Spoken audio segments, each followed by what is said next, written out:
Hello everyone, welcome back to PCS mind. दोस्तों, आप सभी का बिहार स्पेशल करंट अफेयर की सीरीज़ में स्वागत है। आज आपकी करंट अफेयर की तीसरी क्लास है। तो 2 क्लास आपकी ऑलरेडी हो चुकी हैं। अगर आपने इन क्लासेस को नहीं देखा है तो आपको इसी चैनल पर जाकर इन क्लासेस को देख लेना है।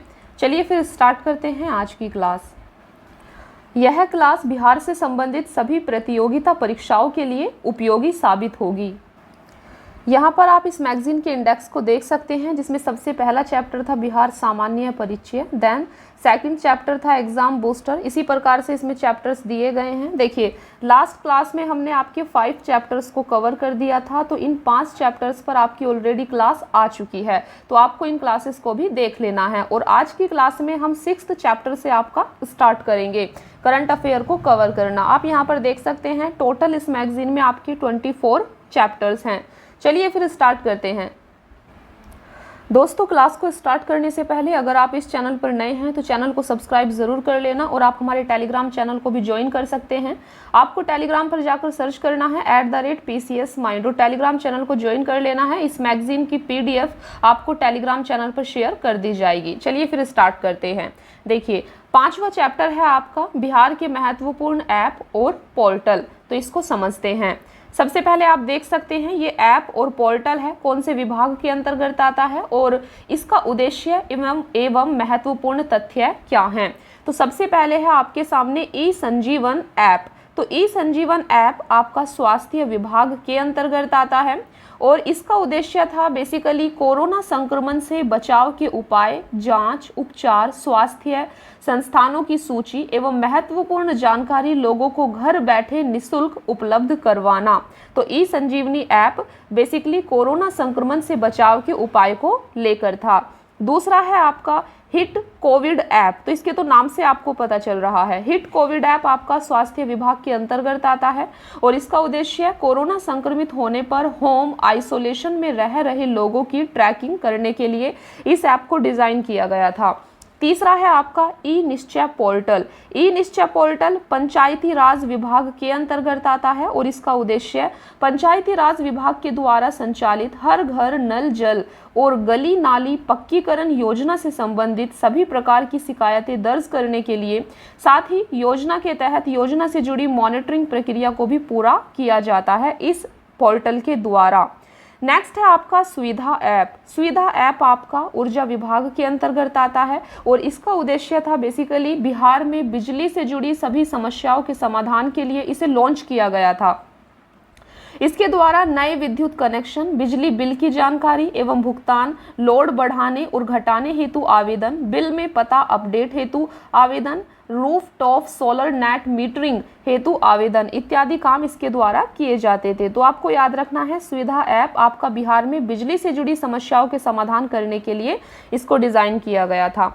नेक्स्ट है आपका Bihar career portal. Bihar career portal शिक्षा विभाग के अंतर्गत आता है, और इसका उद्देश्य बिहार करियर पोर्टल पर छात्रों को मुफ्त में करियर गाइडेंस प्रदान किया जाता है।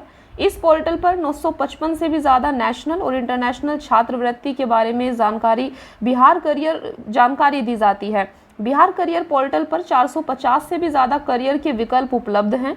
वोकेशनल के साथ साथ प्रोफेशनल कोर्स की जानकारी भी इस पोर्टल के माध्यम से दी जाती है।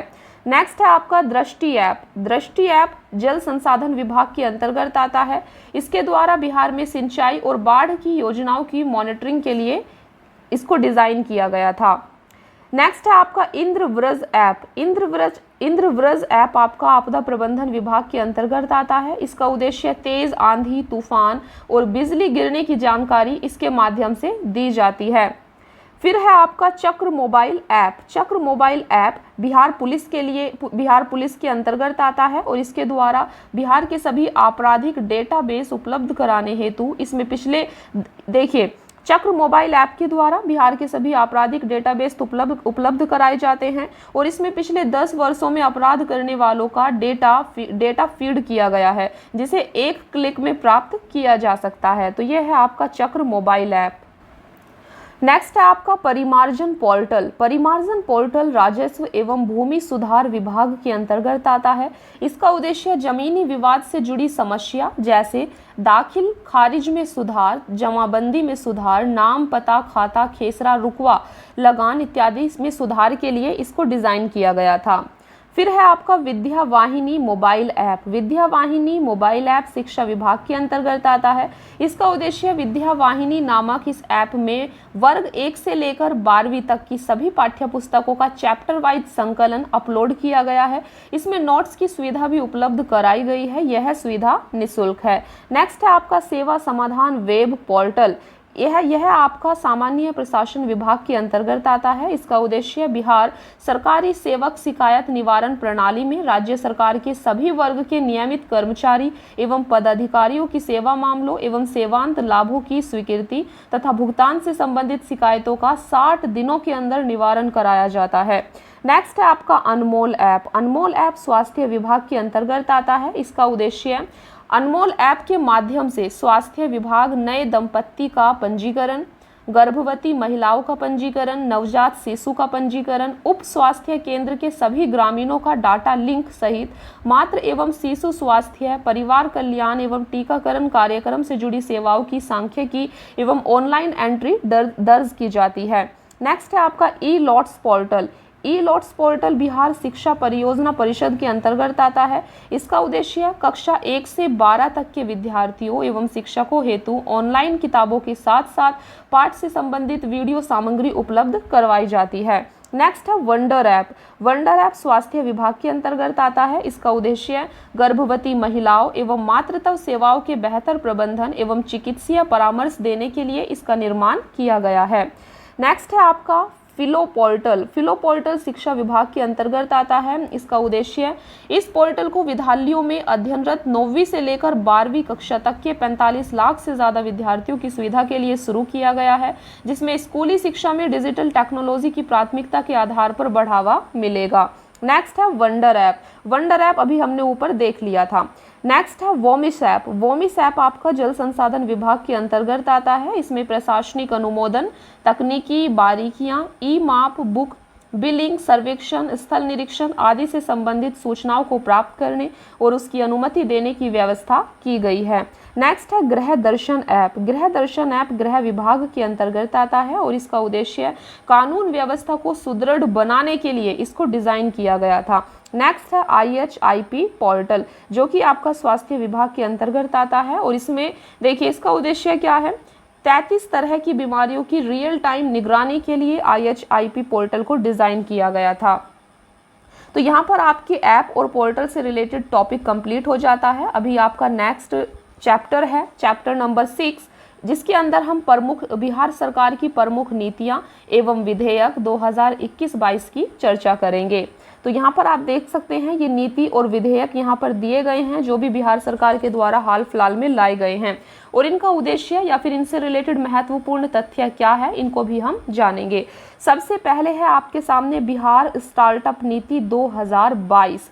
इसका उद्देश्य क्या है और इससे रिलेटेड महत्वपूर्ण तथ्य क्या है, चलिए इसको समझते हैं। देखिए बिहार स्टार्टअप नीति 2022, इसमें स्टार्टअप को 10 लाख का सीड फंड मिलेगा जो 10 साल तक ब्याज मुक्त रहेगा।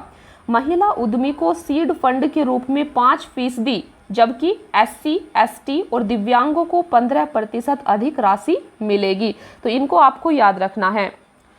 नेक्स्ट है आपका विशेष न्यायालय संशोधन विधेयक 2022। इसमें नई धारा 27 को समाहित किया गया है। इसके अनुसार भ्रष्टाचार निवारण विधेयक के अंतर्गत की गई कोई भी कार्यवाही इसी विधेयक के दायरे में आएगी। यह विधेयक 2009 से भी मौजूद सभी मामलों पर लागू होगा। अगला है आपका बिहार औद्योगिक निवेश प्रोत्साहन नीति 2022। इस नीति के माध्यम से बिहार वस्त्र व चर्म उद्योग के क्षेत्र में एक हब के रूप में स्थापित होगा। बिहार में वस्त्र व चर्म उद्योग में निवेश करने के इच्छुक उद्यमियों और निवेशकों को राज्य सरकार 10 करोड़ रुपए तक का अनुदान देगी। इन उद्योगों में काम करने वाले श्रमिकों को सरकार प्रत्येक महीने 3,000 से लेकर 5,000 रुपए तक का वेतन सहयोग भी देगी। नेक्स्ट है आपका माल एवं सेवा कर संशोधन विधेयक 2022। देखिए इसका उद्देश्य क्या है, इसमें फर्जी बिल बनाकर आईटीसी चोरी करने पर अब लगाम लग सकेगा। तो इनपुट टैक्स क्रेडिट, इसको चोरी करने से रोका जाएगा और आयकर ऑडिट को ही जीएसटी में मान्य कर दिया गया है। किसी कारण से टैक्स जमा करने में देरी होने पर उन्हें असल कर राशि पर ही ब्याज देना पड़ेगा। नेक्स्ट है आपका शहरी आयोजन तथा विकास विधेयक 2022। तो इसमें देखिए, नए प्रावधान के तहत शहरी योजनाओं के लिए प्राधिकार द्वारा क्रियान्वित की जाने वाली योजनाओं के लिए 80% जमीन के मालिकों की सहमति आवश्यक नहीं होगी। विधेयक के तहत मास्टर प्लान की जरूरतों के मुताबिक सरकारी प्राधिकार की ओर से होने वाले जमीन अधिग्रहण में भूस्वामियों की सहमति की बाध्यता समाप्त कर दी गई है। नेक्स्ट है मुख्यमंत्री हरित कृषि संयंत्र योजना 2022। इस योजना के तहत सरकार किसानों को मामूली किराए की सुविधा पर कृषि मशीनरी उपलब्ध कराएगी, तो इसको आपको याद रखना है। नेक्स्ट है बिहार नगरपालिका संशोधन अध्यादेश 2022। तो बिहार सरकार ने नगरपालिका अध्यादेश में संशोधन करते हुए प्रावधान किया है कि बिहार के प्रत्येक शहर की सरकार के प्रमुख एवं उप प्रमुख वहां के नगर निकाय की सीमा में रहने वाले मतदाताओं के वोट से निर्वाचित होंगे। बिहार के सभी 19 नगर निगमों के महापौर, उप महापौर तथा 89 परिषदों और 155 नगर पंचायतों के अध्यक्ष उपाध्यक्ष के निर्वाचन के लिए इस प्रणाली को लागू किया गया है। इसके लिए नगरपालिका अधिनियम 2007 की धारा 23 और धारा 25 में संशोधन किया गया है।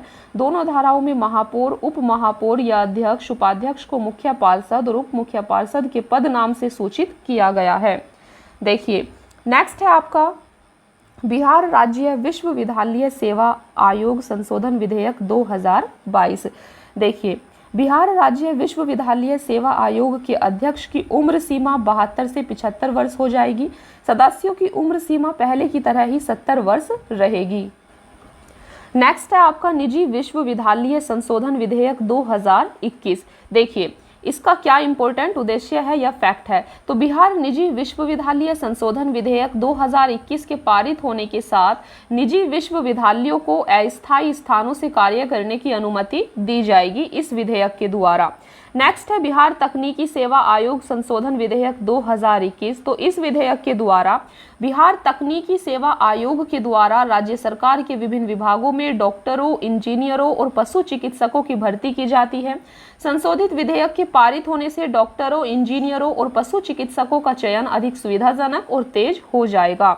नेक्स्ट है बिहार खनिज संशोधन नियमावली 2021। तो इसके द्वारा कैबिनेट ने अवैध खनन पर नकेल कसने के लिए नई नियमावली को मंजूरी दी है। इस नियमावली के तहत सरकार ने 25 गुना तक जुर्माना बढ़ा दिया है। नेक्स्ट है एथेनॉल उत्पादन प्रोत्साहन नीति 2021। देखिए, इसके द्वारा बिहार इथेनॉल पॉलिसी को लॉन्च करने वाला बिहार पहला राज्य बन गया है। तो इस प्रकार की पॉलिसी को लॉन्च करने वाला बिहार पहला राज्य बन गया है। बिहार में यह नीति 31 मार्च 2025 तक प्रभावी रहेगी। इसके तहत बिहार में 151 एथेनॉल प्लांट लगाए जाएंगे। पहले से जारी इथेनॉल प्रोजेक्ट को इस नीति का फायदा नहीं मिलेगा। उद्योग विभाग उन्हीं प्रोजेक्ट को अनुदान स्वीकृत करेगा जो केवल इथेनॉल का उत्पादन करेंगे। नेक्स्ट है आपका ऑक्सीजन उत्पादन प्रोत्साहन नीति 2021। तो इसके द्वारा बिहार को आत्मनिर्भर बनाने के उद्देश्य से बिहार कैबिनेट ने ऑक्सीजन उत्पादन प्रोत्साहन नीति 2021 को मंजूरी दी है। इससे राज्य के चिकित्सा क्षेत्र को तत्काल लाभ मिलने के साथ साथ भविष्य में ऑक्सीजन के लिए दूसरे राज्यों पर बिहार की निर्भरता भी न के बराबर रहेगी या खत्म हो जाएगी। नेक्स्ट है आपका पेयजल उपभोग शुल्क नीति 2021। इसके द्वारा अब शहरी इलाकों में रह रहे लोगों को प्रॉपर्टी टैक्स की तरह पेयजल टैक्स भी देना होगा। इसमें 0 से लेकर 4000 तक जो जितना प्रॉपर्टी टैक्स देता है उसी के अनुसार पेयजल टैक्स की भी वसूली की जाएगी। न्यूनतम टैक्स शुल्क 57 रुपये आ सकता है, लेकिन सभी के लिए यह दर अलग अलग होगी। नेक्स्ट है आपका बिहार पुलिस संशोधन विधेयक 2021। तो इस विधेयक द्वारा पुलिस कर्मियों के तबादले के लिए नया कानून बनेगा। इसके बाद किसी एक प्रक्षेत्र या जिले में पुलिस अधिकारियों का अधिकतम कार्यकाल तय हो जाएगा। नेक्स्ट है आपका बिहार सिविल न्यायालय विधेयक 2021। तो अब तक बिहार में बंगाल, आगरा और असम सिविल कोर्ट एक्ट ही लागू होता आ रहा था। 134 साल पुराने कानून के बदलते हुए राज्य सरकार ने नया कानून पारित किया है। 1857 के अधिनियम से ही सिविल कोर्ट का संचालन हो रहा था। अब बिहार का अपना विधेयक होगा, तो ये आपने देखा।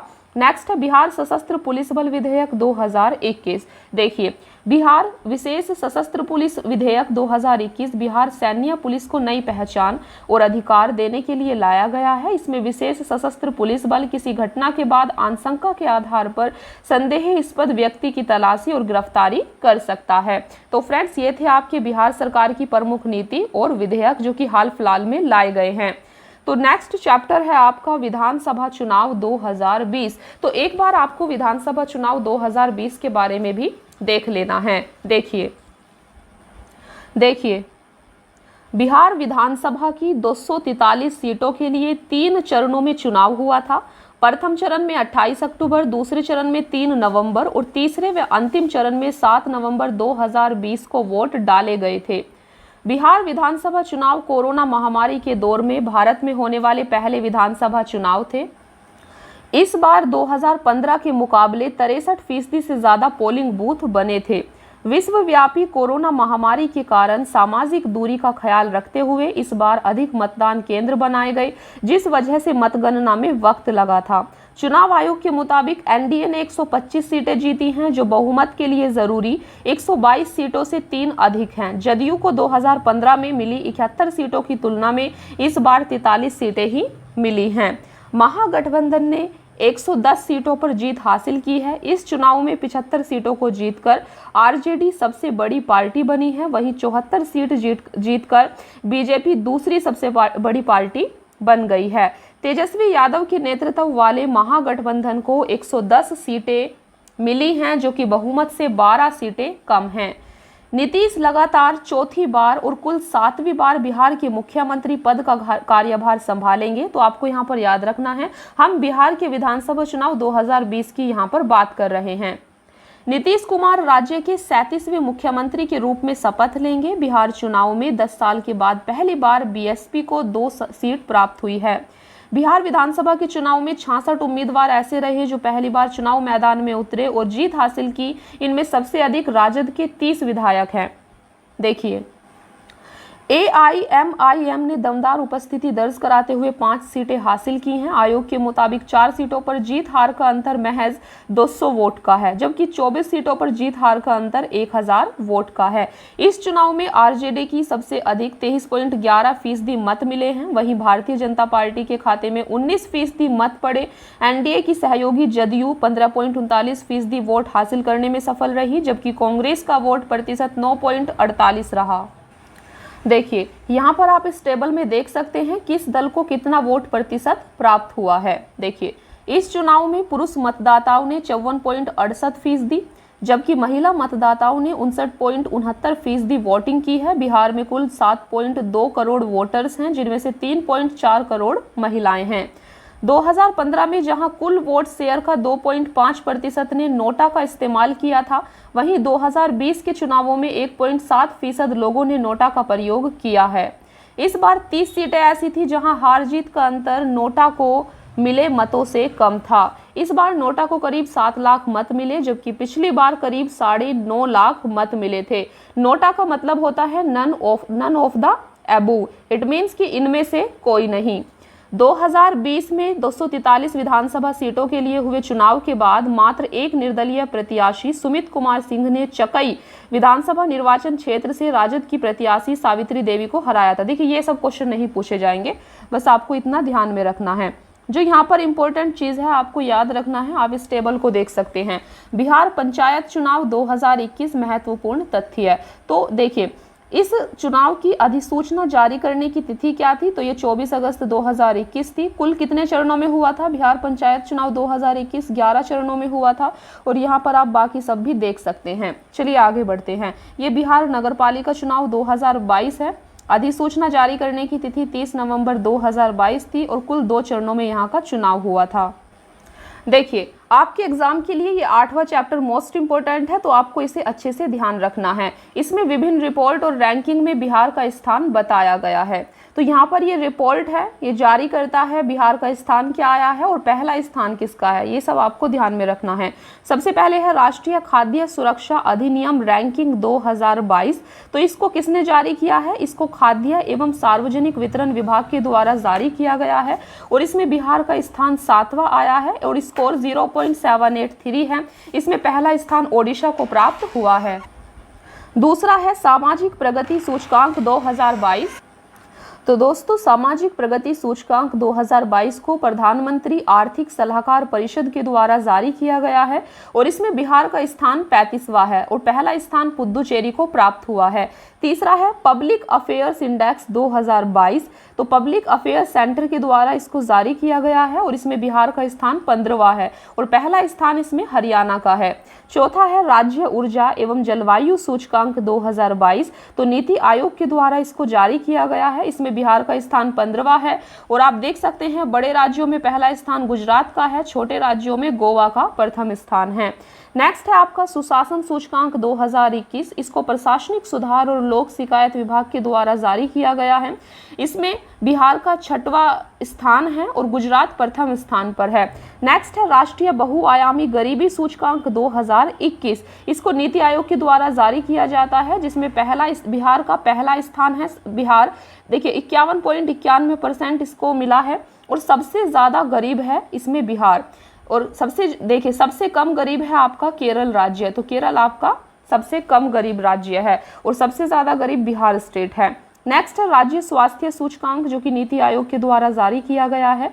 बिहार का इसमें 18वां स्थान है और केरल बड़े राज्यों में प्रथम स्थान पर है। नेक्स्ट है भारत नवाचार सूचकांक 2021। इसको नीति आयोग और इंस्टीट्यूट फॉर कॉम्पिटिटिवनेस के द्वारा जारी किया जाता है। बिहार का स्थान इसमें 15वां है और कर्नाटक का स्थान प्रथम है सभी राज्यों में।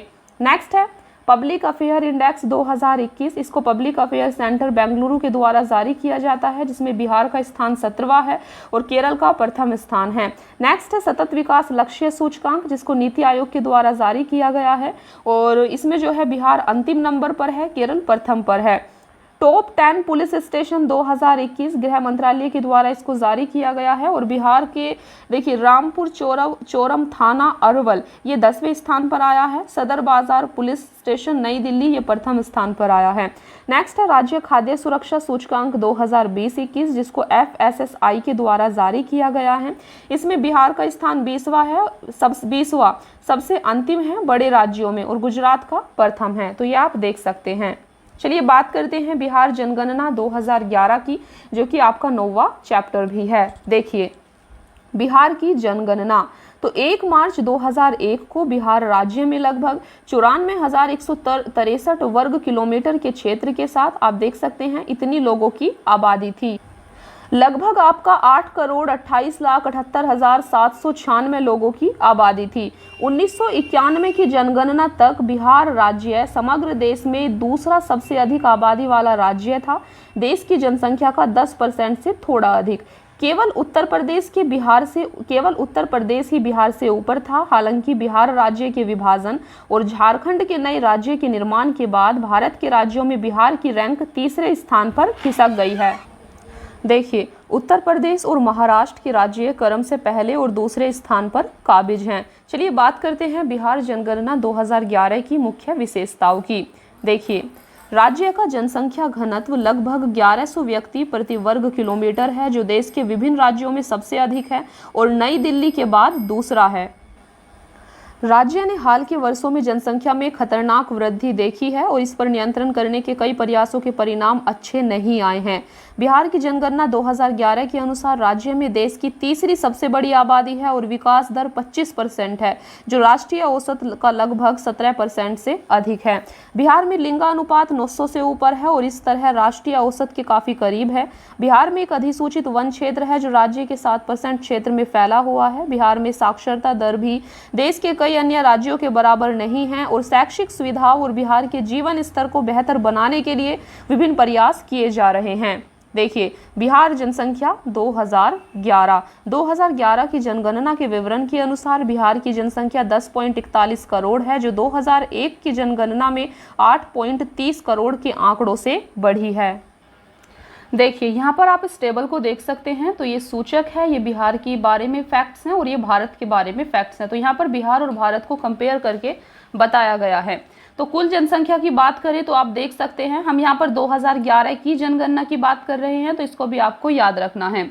तो कुल जनसंख्या 2011 की जनगणना के अनुसार बिहार की 10.41 करोड़ बताई गई थी और भारत की 2011 की जनगणना के अनुसार 121.6 करोड़ बताई गई थी, जबकि भारत की जनसंख्या अभी काफी ज्यादा बढ़ चुकी है। नेक्स्ट है कुल जनसंख्या में पुरुषों का प्रतिशत। बिहार के अंदर 52.14% जो हैं पुरुष हैं, जबकि भारत की बात करें टोटल तो 51.47% यहाँ पर पुरुष हैं।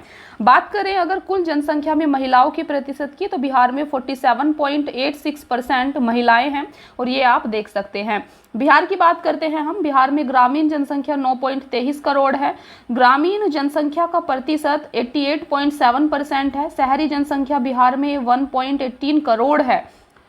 कुल जनसंख्या में शहरी जनसंख्या का प्रतिशत 11.3% है बिहार के अंदर। शहरीकरण का दशकीय वृद्धि दर बिहार में 0.8% है। 0 से 14 आयु वर्ग का जनसंख्या प्रतिशत बिहार में 40.2% है। 15 से 59 आयु वर्ग का जनसंख्या प्रतिशत बिहार में 53.5% है। चलिए आगे देखते हैं। देखिए ये काफी इंपॉर्टेंट टेबल है, तो आपको इसको अच्छे से समझना है। देखिए 60 या उससे अधिक आयु जनसंख्या का प्रतिशत बिहार में 6.3% है। बात करें बिहार के दशकीय वृद्धि दर की, तो ये 25.4% है, ये आपको याद रखना है। सर्वाधिक दशकीय जनसंख्या वृद्धि दर वाला जिला बिहार का मधेपुरा है। तो सर्वाधिक दशकीय जनसंख्या वृद्धि दर वाला जिला बिहार का मधेपुरा है, इसको आपको याद रखना है।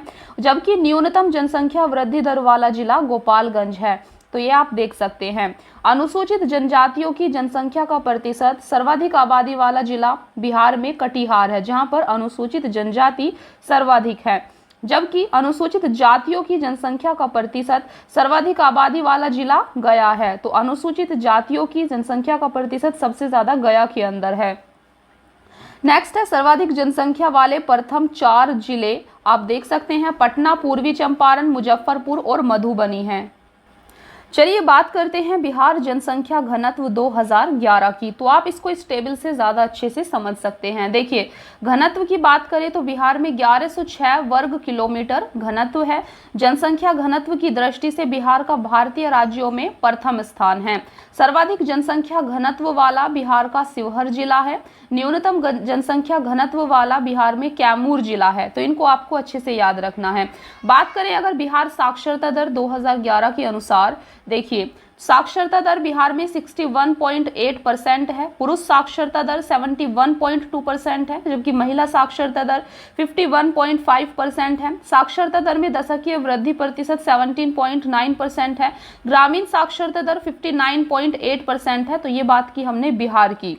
देखिए शहरी साक्षरता दर बिहार में 76.9% है। साक्षरता की दृष्टि से बिहार का राज्य में स्थान 36वां है। बिहार का सर्वाधिक साक्षरता वाला जिला रोहतास है।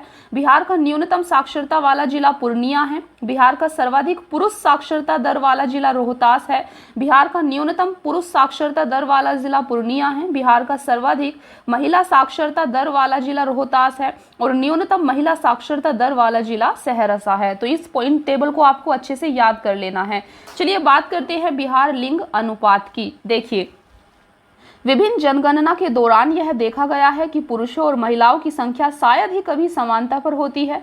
पुरुष आमतौर पर महिलाओं से आगे होते हैं। प्रति 1000 पुरुषों पर महिलाओं की संख्या के रूप में व्यक्त किया गया है। तो प्रति 1000 पुरुषों पर देखिए बिहार लिंग अनुपात का क्या मतलब होता है, प्रति 1000 पुरुषों पर महिलाओं की संख्या के रूप को व्यक्त करना। लिंग अनुपात बताता है कि आबादी में महिलाओं की कोई कमी है या अधिशेष। लिंग अनुपात को महिलाओं के अनुकूल कहा जाता है यदि महिलाओं की संख्या पुरुषों की तुलना में अधिक है, और विपरीत कहा जाता है तो विपरीत अच्छा है। देखिए आप इस टेबल से समझिए, अगर बात करें लिंगानुपात की तो बिहार का लिंगानुपात 918 है, जबकि भारत का 943 है। बाल लिंगानुपात की बात करें तो बिहार का 935 है और भारत का 919 है। बिहार का सर्वाधिक लिंगानुपात वाला जिला गोपालगंज है, इसको आपको याद रखना है। बिहार का सबसे कम लिंगानुपात वाला जिला मुंगेर है। बिहार का लिंगानुपात की दृष्टि से भारत के राज्यों में क्रम 24वां है। बात करें जन्म व मृत्यु दर की तो आप देख सकते हैं बिहार में प्रजनन दर 3.2% महिला है। बाल मृत्यु दर 9/1000 है। ग्रामीण शिशु मृत्यु दर 36/1000 है। नगरीय शिशु मृत्यु दर 31/1000 है और जीवन प्रत्याशा 68.9 वर्ष है। इनको आपको याद करना है। देखिए यहाँ पर धार्मिक जनगणना दी गई है, तो यहाँ आप इसको एक बार देख सकते हैं। तो ये आप देख लीजिए, हिंदुओं में साक्षरता दर 47.9%, मुस्लिमों में साक्षरता दर 42%। तो इस प्रकार से ये धार्मिक जनगणना है। आप इसको वीडियो को पॉज करके देख सकते हैं। चलिए बात करते हैं आगे। 10वां चैप्टर है आपका पुरस्कार एवं सम्मान, जो कि काफ़ी इंपॉर्टेंट चैप्टर है बिहार स्पेशल करंट अफेयर की दृष्टि से। तो चलिए स्टार्ट करते हैं। देखिए सबसे पहले बात करते हैं पद्म पुरस्कार 2023 की।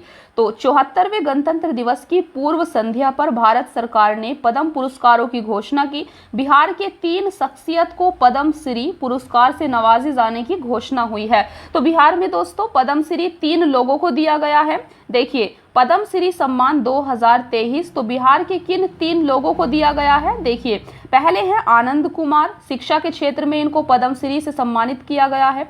दूसरी है सुभद्रा देवी, इनको कला के क्षेत्र में पद्म श्री दिया गया है। तीसरे हैं कपिल देव प्रसाद, इनको कपड़ा कला के मामले में पद्म श्री से सम्मानित किया गया है। तो आपको इन पद्म पुरस्कार 2023 के बारे में याद करना है।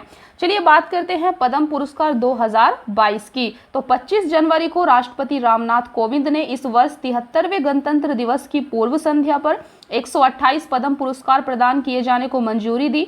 बिहार के सैबल गुप्ता और आचार्य चंदनाजी पद्म श्री के लिए चुने गए हैं।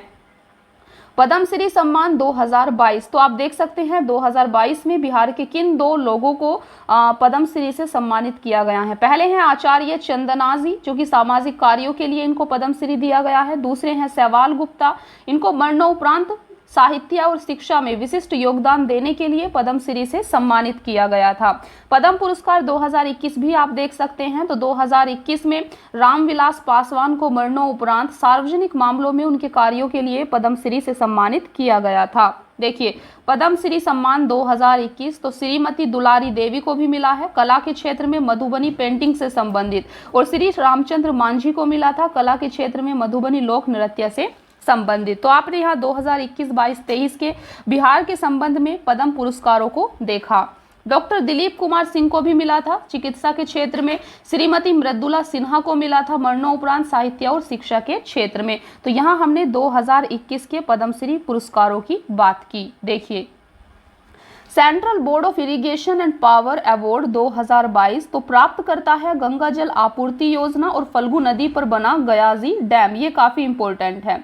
तो central board of irrigation and power award 2022 Bihar में किन 2 परियोजनाओं को मिला है, इसी तो इनको आपको याद रखना है। एक गंगा जल आपूर्ति योजना को मिला है, दूसरा फल्गु नदी पर बने गयाजी डैम को मिला है। आपसे क्वेश्चन ये भी पूछा जा सकता है गयाजी डैम कौन सी नदी पर बना है, तो ये फल्गु नदी पर बना है, याद रखना है।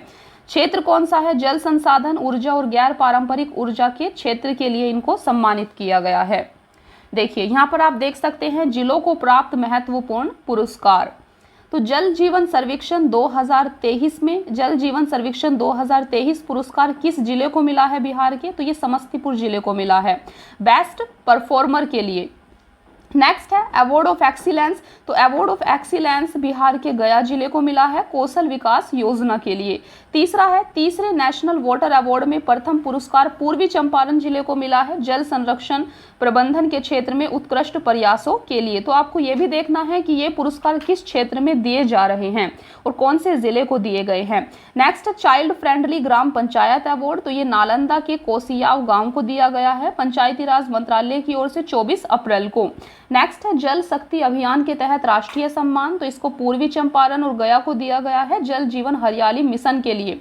हर घर जल योजना रैंकिंग में प्रथम स्थान अरवल जिले को है। जल शक्ति मंत्रालय के द्वारा संचालित हर घर जल योजना के तहत। नेक्स्ट है डेल्टा रैंकिंग, नीति आयोग के द्वारा जारी की गई है 2022। तो इसमें शेखपुरा, पूर्णिया, कटिहार का जो है पुरस्कार दिया गया है। नीति आयोग की डेल्टा रैंकिंग में 112 आकांक्षी जिलों को चुना गया है। चलिए बात करते हैं आगे। तो यहाँ पर आप देख सकते हैं बिहार के व्यक्तियों को प्राप्त अन्य महत्वपूर्ण पुरस्कार एवं सम्मान। देखिए सबसे पहला है स्वच्छ सुजल शक्ति सम्मान 2023। तो ये बबीता गुप्ता को दिया गया है। किस क्षेत्र में? स्वच्छता तथा पेयजल की विभिन्न श्रेणियों के लिए बबीता गुप्ता को स्वच्छ सुजल शक्ति सम्मान 2023 से सम्मानित किया गया है। दूसरा है संसद रत्न पुरस्कार 2023। तो ये डॉक्टर मनोज कुमार झा को दिया गया है। शीर्ष प्रदर्शन करने वाले सांसदों को यह पुरस्कार दिया जाता है। बाल साहित्य पुरस्कार मैथिली भाषा 2023, ये अक्षय आनंद सन्नी को दिया गया है। बाल कविता संग्रह ओल कतरा झोल कतरा के लिए इसको दिया गया है। नेक्स्ट है कबीर कोहिनूर सम्मान 2023, ये प्रोफेसर सुधा सिन्हा को दिया गया है उत्कृष्ट सामाजिक और साहित्यिक कार्य करने के लिए। नेक्स्ट है 32वां बिहारी पुरस्कार 2022। तो ये डॉक्टर माधव हांडा को दिया गया है पंचरंग चोल पहड़ सखीरे के लिए। नेक्स्ट है बिस्मिल्ला खां युवा पुरस्कार 2022, ये मैथिली ठाकुर को दिया गया है बिहार लोक संगीत के लिए। नेक्स्ट है अटल काव्य रत्न सम्मान 2022। तो ये हिमकर श्याम को दिया गया है साहित्य के क्षेत्र में उत्कृष्ट कार्य करने के लिए। नेक्स्ट है प्रधानमंत्री बाल पुरस्कार 2022, ये धीरज कुमार पल साक्षी को दिया गया है वीरता के लिए। धीरज कुमार को और पल साक्षी को सामाजिक कार्य के लिए दिया गया है। नेक्स्ट है साहित्य अकादमी बाल पुरस्कार 2022। तो ये जफर कमाली और वीरेंद्र झा को दिया गया है। जफर कमाली उर्दू भाषा के लिए कविता हौसलों की उड़ान, मैथिली भाषा के लिए वीरेंद्र झा को कहानी संग्रह उड़नछू। तो इनके लिए इनको सम्मानित किया गया है। नेक्स्ट है साहित्य अकादमी पुरस्कार 2022। तो ये अजीत आजाद बद्री नारायण को दिया गया है। अजीत आजाद को पुस्तक पेन ड्राइव में पृथ्वी के लिए और बद्री नारायण को कविता संग्रह तुमड़ी के शब्द के लिए इसको दिया गया है। नेक्स्ट है विश्व साहित्य शिक्षक पुरस्कार 2022। तो ये अरुण कुमार झा को दिया गया है अंग्रेजी भाषा व साहित्य के संवर्धन साहित्य कौशल शिक्षण कार्यों के लिए। नेक्स्ट है नारी शक्ति पुरस्कार। तो ये अनीता गुप्ता को दिया गया है महिला सशक्तिकरण की दिशा में असाधारण कार्य करने के लिए। नेशनल एजुकेशन एक्सीलेंस अवार्ड, ये आयुषी सिंह और राजहंस सिंह को दिया गया है शिक्षा के क्षेत्र में उत्कृष्ट काम करने के लिए। नेक्स्ट है सी इंटरनेशनल क्वीन दुबई, ये सुरम्या प्रियदर्शनी को दिया गया है अंतर्राष्ट्रीय स्तर की सौंदर्य प्रतियोगिता आबू धाबी में जीतने के लिए। नेक्स्ट है साहित्य अकादमी सम्मान, ये जगदीश प्रसाद मंडल को दिया गया है मैथिली उपन्यास पंगु के लिए। नेक्स्ट है जनकवि नागार्जुन स्मृति सम्मान, ये तारानंद वियोगी को दिया गया है मैथिली कवि हैं। नागार्जुन पर मैथिली में संस्मरण के लिए किताब तुमिचिर सारथी के लिए इनको दिया गया है। 31वां बिहारी पुरस्कार मधु कांकरिया को दिया गया है। इसको आपको याद रखना है 2018 में प्रकाशित उपन्यास हम यहाँ थे के लिए इनको इस पुरस्कार से सम्मानित किया गया है। तो फ्रेंड्स यहाँ पर आपके 10 चैप्टर पूरे कंप्लीट हो जाते हैं और 11वें चैप्टर से हम अगली क्लास में आपका करंट अफेयर कवर करेंगे। तो आज की क्लास में इतना ही, मिलते हैं फिर नेक्स्ट क्लास में। Thank you so much friends, keep watching, please like share and subscribe. Thank you.